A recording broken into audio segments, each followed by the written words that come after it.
Hello, I'm Bob Walker, recent Vice President of Technology for Arizona Western College. I'd like to thank the more than 6,200 of you that have watched the first installment in this video series, AWC in Crisis, and the hundreds of you that have contacted me with support and to share your own experiences with AWC. There will be at least one more video in this series to come, so please subscribe and click on the notification bell so that you're alerted when it's posted. Also, please share this link to the video with everyone you can in Yuma and La Paz counties. The taxpayer information toward the end of the video involves all 263,000 of us, so please help me get the word out. Thank you. You'll notice that I've added timestamps to each section of this video. While AWC faculty and staff may wish to watch this in its entirety, other residents might wish to skip to the last section for information that more directly involves them and the use of our tax dollars. In this video, I will dissect the cover story that Daniel Corr has spun to cover my absence, and we will look at specific examples of intimidation and retribution along with other poor decisions. I'll then discuss the board's standard response to significant problems and wrap up with information for my fellow taxpayers with a way to correct the board's apathetic approach. To the faculty and staff of AWC, please know that I did not ask for this. I realize that this is causing disruption, but I am not the root cause. I didn't expect a 33-year career to come to a halt like this, and at the very least, I have the right to clear my name. A week and a half ago, Dr. Corr met with the Professional and Administrative Staff Association via Zoom to answer several questions as to why I seemed to leave without notice and whether or not what I claimed in the first video was true. I received a copy of that via an anonymous email. Daniel, you know how observant I am. You are a well-educated and articulate man, but you have a tell. Over the past 2 years, I've noticed that you were able to address questions on the fly, to speak freely without pause, and to get your point across without any difficulty. The only exception to this is when you are covering for someone or conveying something that is less than true. In those cases, you frequently say or and it is rare that you would use them otherwise. What follows is a transcript and audio of your explanation for my departure with the uhs and ums highlighted. Appreciate the opportunity to address and clarify the situation involving Bob Walker, because obviously it's quite unusual for a vice president to resign with 24 hours notice, which is really exactly what happened. Bob had spent a month or so pursuing his desire to work as an independent contractor for the college. He sought to change his employment relationship with the college to work as an independent contractor. For his own reasons, this in his mind was more advantageous to his situation. And we had multiple meetings about this, also involved researching what the IRS guidelines would be, which are pretty stringent. The IRS very much frowns on you moving from an employee to an independent contractor. They like the FICA, they like the standardization of that employment relationship. Also, I was quick to find out through the guidance of Karen Johnson, Employers Council, our folks who work on employment issues with us. Independent contractors, you really can't control their actions. You can't say be at a meeting at 8:30 on Tuesday. They are paid to finish a product, but you really don't control their day-to-day actions. They're independent. They're an independent contractor. So after a great deal of consideration, I felt that this was not an appropriate employment relationship for a member of cabinet, an officer of the college. And ultimately, I made clear to Bob that that arrangement was not satisfactory to the college and not in the best interest of the district. Really was sad to see Bob go. Bob has brought amazing stability and calm and expertise, and with his team, has taken us to really new heights in terms of technology. So it is important for you to hear and to understand Bob's resignation was not asked for. It was not in any way encouraged. In fact, it was discouraged. There were a couple of times where myself and Karen Johnson both said, "Are you sure you want to do this?" And Bob ultimately did what he felt was in his best interest. We've all seen the YouTube video or heard of it. Where that's dissatisfaction and angst is coming from can only be explained, I think, by Bob. But that's the nature of what happened. He looked to change his employment relationship. We had to take some time to chat with the lawyer to make sure we could share all this. We got that go ahead last week, and therefore we reached out and said, let's tell folks what we can tell them, and that's that. That was 45 uhs and ums in 4 minutes. I can tell that you struggled to get through that. I'll proceed to clear this up for us now, and will give you the credit for the 2 partial truths that you uttered as I do. It is true that my first proposal to you was to work as an independent contractor so that I could move my 401k, reduce our tax burden, and also save the college more than $10,000 per year. It is also true that the Employers Council stated that my first proposal would not pass IRS scrutiny because I included the following language shown here in green to protect the interests of the college. What you have not told anyone is that in the very same email that you conveyed this to me at 10:42 a.m. on April 5th, you also attached the recommended independent contractor agreement that we would be able to use. And since I had a one-on-one with you later that same day, I filled it out, signed it, and submitted it to you during our meeting. Our planning continued from that point forward. I will quickly share a scanned copy of that document here if anyone would like to pause the video and read through it. Our next one-on-one was 2 weeks later on April 19th. During that meeting, we agreed that I would be with you at AWC for the 3 years that you planned to remain. The only exception was if my investment portfolio performed as well as it had for the first quarter of 2021. And if I ever decided to leave earlier, I'd work with you for 3 or 4 months to find the right replacement to lead the team and help transition to that new leader. You were happy to hear that, and we discussed a quiet transition the following week so that nobody would be stressed thinking I was leaving. Somewhere between that meeting and our meeting with Karen Johnson 2 days later, I believe you decided to take advantage of the situation and push me out of the college, though I don't know why. We had a great meeting with the foundation board that Monday morning, and you voiced your approval with how I presented all of our accomplishments and my commitment to seeing this effort through to completion. Foundation board members are also asking me what had happened. We did have a historical precedent for what I was about to do. Vice President Brian Doak retired, terminated employment, became a contract employee through ESI, and returned to work full-time. Chief Human Resources Officer Karen Johnson retired, terminated employment, became a contract employee through ESI, and returned to work full-time. And you, Daniel, retired on December 31st last year, terminated employment, and became a contract employee through ESI on January 1st.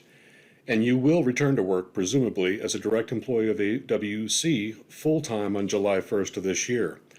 We were planning to do the same for me, the only differences being that I had not yet 5 years in the state retirement system, thus I would not be double-dipping, and I would save the college about $10,000 per year thereafter. By the way, there were 2 versions of the required resignation letter. The first one included the following language, which you requested to be removed to comply with state statutes. Quote, I hope to continue to serve the AWC district as Vice President of Technology as a contractor via Airborne LLC, a personally owned company in its 14th year filed as a Subchapter S corporation for federal filing purposes. I appreciate your consideration and leadership and will carry on the good work we have begun in meeting the technology-related needs of the district. End quote. You, Karen, and I agreed that I'd be off for 1 day on Monday the 26th for medical appointments, and we were glad that I would not have to lie to my staff to make my departure and return without causing any fear. You noted that you had not yet decided whether you would bring me back as a contractor or as a direct employee, and I told you that I could be out through Thursday if it took that long to arrange the latter option. You asked if I would be okay financially if I were not paid for that week, and I assured you that we would be fine. By the way, faculty and staff, despite what Dr. Kaur or Karen Johnson have told you, the state has confirmed that this retire and return option is available to all, not just the executive team, and that they will need to answer for refusing you. It wasn't until about 5 p.m. the next day when my entire team, excluding me, received a meeting invitation for Monday afternoon with you, Karen, and Ashley, that I had my first indication that I had been betrayed. It has now been 4 weeks since I was last in the office, and you still have not had the courage to call and let me know that you are not planning to bring me back, or that I can cancel the liability insurance that I am paying for each month. My personal belongings are still in my office. My books, esports hat, coffee mug, water bottle, papers, box fan, Zoom meeting circle light, and a very expensive laminated wall-mounted aviation planning chart that I hope is still there. It is evident that we planned my return, and I may never know why you chose to do this. Dr. Kaur, I want you to be able to see my face while I convey these next thoughts to you. 2 years ago, we sold our home in Kansas City and left family and friends to come down and serve the people of this college. The mission I have here is not yet completed. What I've learned in nearly 60 years on God's green earth is that everything that we think and say and do has power to either heal or harm those around us. I try to live my life remembering that it is important to do right by everyone I meet. Ultimately, what you have done here will harm you more than it has harmed me. We have a limited amount of time to correct our mistakes, and I hope that you take advantage of that time. Let's review a handful of the many bad decisions made over the past 5 years. Is it true that 3 of the 4 University of Minnesota football players expelled from the U of M following a September 2016 gang rape of a female student were offered letters of intent with AWC with full knowledge of Dr. Kaur, Vice President Brian Doak, and Vice President Lori Stoft? And when the Dean of Students, Mary Kay Harton, followed protocol and formed a committee to review that plan, the vote was unanimous against bringing them to campus, especially as dorm residents? And Vice President Brian Doak refused to accept this written recommendation and asked, don't they deserve a second chance? Though the cabinet discussed the matter and later rescinded the offers to the former U of M players, following other similar issues, you stripped Dean of Students Mary Kay Harton of her managerial responsibilities and sent her to the downtown center where she worked on special projects for months. Was a football championship more important than the safety of our teenage daughters in Yuma and La Paz counties? Bad decision. Is it true that after hiring your last Vice President of Finance and Administration, at least 5 women came forward right away to complain about his mistreatment of them? When then Chief Human Resources Officer Kerry Gardner met with that VP to discuss these incidents, he responded by accusing her of discriminating against him. When Gardner explained that VP's reaction to you, you decided to have an outside firm investigate the trouble you were having with ITSS and also had them investigate the VP's accusation against Gardner. When the investigation fully cleared Gardner, you still asked her to resign? And when she declined, did you then decide to strip her of her role as Chief Human Resources Officer and send her home on the spot, paying her for about 5 months to find a job elsewhere? All of this to protect your VP of Finance Administration? Bad decision. On a related note, both women are experienced professionals, well-trained veterans, and were essentially released for whistleblower-like actions. Is it true that with campus technology failing for years, you paid a premium to bring me on as a consultant to stabilize and improve operations? That you were well aware that I had a 2-decade record of successful negotiating with vendors on behalf of 10 colleges or universities, specifically including higher education software vendor Ellucian going back to 1999?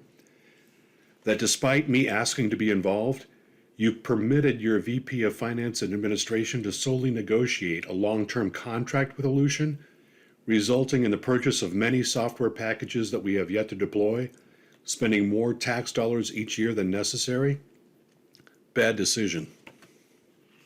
Is it true that you decided to create the position of Chief of Staff, and without posting the role either internally or externally, you promoted your administrative assistant into the role without any prior experience?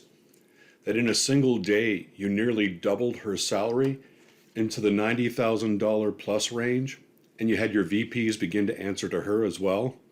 That when she decided to begin studying project management earlier this year, you put her in charge of the $35 million construction project with little background, and now that you've removed me, you have her overseeing my department on top of all of that? Do you have any idea how curious this appears to faculty, staff, and to the general public? The board should have been on top of this a year ago. Bad decisions. And I don't have time right now to cover Gabby Siqueiros, Renee Smith, Alex Morga, and the many more who have contacted me since the first video. What have I learned about the board over the past few weeks?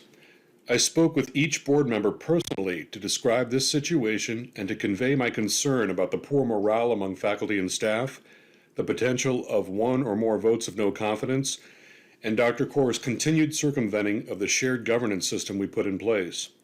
The response of the board was simple and familiar. As it has done over the past 5 years, the wagons were circled, the story was formed, and at least 2 cabinet members began to question my integrity publicly. The board does not want to go through with another presidential search, which is why, as predicted, they moved the contract review up by a month and signed Dr. Kaur for another 3 years. I mentioned in the first video that the board is a rubber stamp operation for anything that Dr. Kaur recommends. A review of their voting record over the past year shows 80 action items presented for a vote, with 379 yay votes, only 1 nay vote, and 0 abstentions. Kudos to Anna Camacho from Parker for the sole nay vote. Anna was always known for her diligence with preparing for board meetings and asking pertinent questions. For the others, that's simply not good enough. Our 2 counties deserve board members who will scrutinize plans and decisions and hold the administration accountable for every aspect of performance and campus upkeep. This year's college budget has dropped a bit to about $62 million. Most of that comes from property tax assessments, and a good portion of the remainder comes from state and federal monies, which are ultimately derived from our income taxes.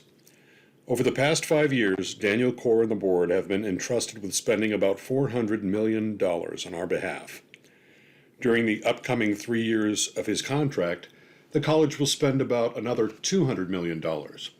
During his tenure, the college will have spent about $600 million, over $500 million, and we will likely still have more than $100 million of deferred facilities maintenance on the books. There simply is no facilities master plan. There only exists a wish list that was recently reprioritized by a non-cabinet committee to select 3 new buildings that should be built with the upcoming $35 million revenue bond. Why would the board permit a lack of long-term capital and operational planning? Why would the board adopt a $35 million revenue bond when facing a significant upcoming revenue shortfall? Does the board simply lack a desire to hold the president accountable for this?